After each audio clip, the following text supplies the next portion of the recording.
Welcome to Nightbeat Media's Living the Dream podcast with your host, Gregory Tucker, where we discuss the entrepreneur's journey of turning a dream into reality, showing you how to learn, overcome, and acquire strategic action steps.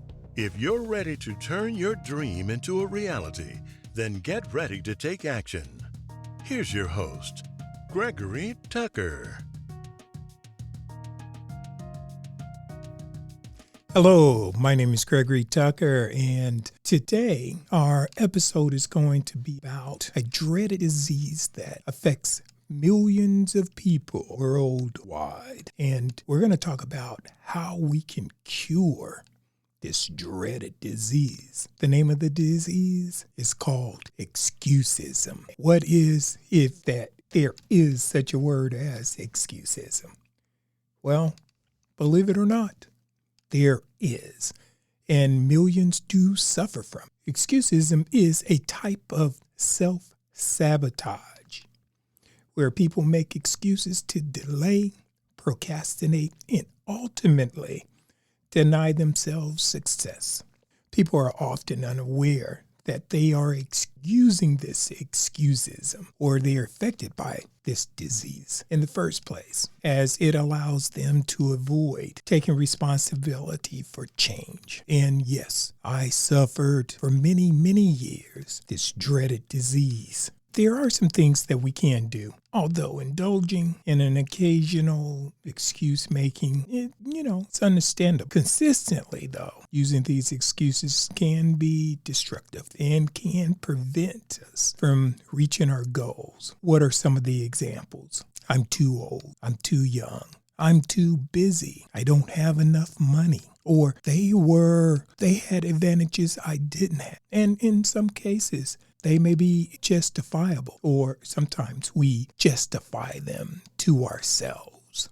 These are some of the things that we can do to overcome this excuseism. People should first be aware that when they are making these excuses, that we identify the root causes. And this can be done by doing a deep examination. This is going to be painful. Once we have identified the underlying causes, then we can start to create a plan of action. This should involve clear goals and tasks and creating a timeline with deadlines. What that does is that creates a accountability. But at the same time, there's a saying that says, goals will get you there, but systems make it so will succeed. These should, once our systems are in place, we should make sure our goals are clear and concise. Now, sometimes we need, like anything else, if you're going to work out, say, for instance, this is one of the excuses. I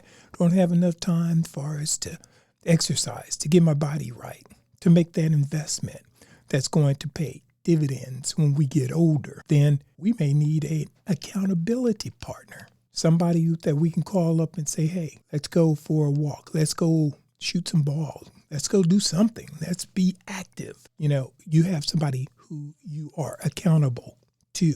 And usually there's an old African proverb. If you want to go somewhere fast, you go alone. But if you want to go further, you take somebody with you. That way you're accountable. Again, as I mentioned, this can help hold us accountable. And it also motivates us to move forward and towards that success. Finding an accountability partner or coach, or especially someone who is going to stick to do what they say they're going to do, is a challenge within itself. If I can share with you one of my examples, I used to work out at the Y. Early in the morning is the best time in order to get it done, get it out of the way. And that's when you're kind of like in your peak, but at the same time, you're battling two forces. One says, hey, get a little more rest. And the other one says, get your out of that bed and get busy. There was this guy, and he told me every time we would be in like our spin class, hey, give me a call in the morning. Hey, man, I'm down with you. I'm looking for somebody to work out with. Well, guess what? I call him up. The first time it was, in our area, it was a little snow dust. And he says, hey, man, I'm not going to be able to make it today because it looks like there's a little snow out there. But, hey, give me a rain check. So I'm up there and like, okay, you get a pass. The next time I call him up, comes up with another excuse. And then, that's 2 strikes. So I say, okay. I wait a little while. I don't call him back immediately. I wait like maybe a week or so. Then I call him back and he comes up with something else. At that particular time, 3 strikes, yeah, out.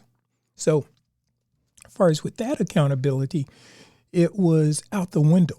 Now, I didn't stop with that.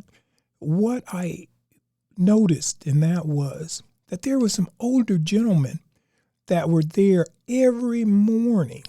Now, there were a large age difference. But one thing I noticed, though, these old guys, they were there every morning. So that became an option right there. And they started calling me 6:30. I tended to take that little nickname, and I looked forward to seeing these old guys every morning.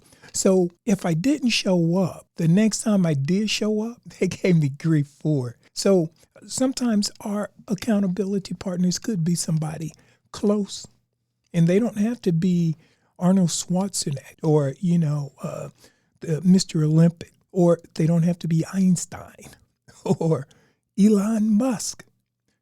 You may be surprised at who may be a good accountability partner for you. But more than anything else, it's mental. So if you look at it as, hey, I have to be accountable to someone, but more so be accountable to yourself. And that is sometimes overcoming that dreaded disease of excuseism. And that is, this is why I'm not able to do this. Nope, face fear. Punching in the face, as they say. One thing about an accountability partner is having someone with you also is sometimes we look and we see what we want to see in the mirror. But an accountability partner, especially if they're true and they're not just going along just to get along, and that is they can provide you with valuable feedback and objective perspectives to support positive actions in the face of any excuses. So when you start making up this stuff, then they can call you out on it. Now, finally, it's important to remember that mistakes are both part of growth and progress. If you don't make mistakes, then you're not growing. The thing is not to repeat those same mistakes. Because if you're doing the same thing and expecting a different outcome, that's what we call insanity.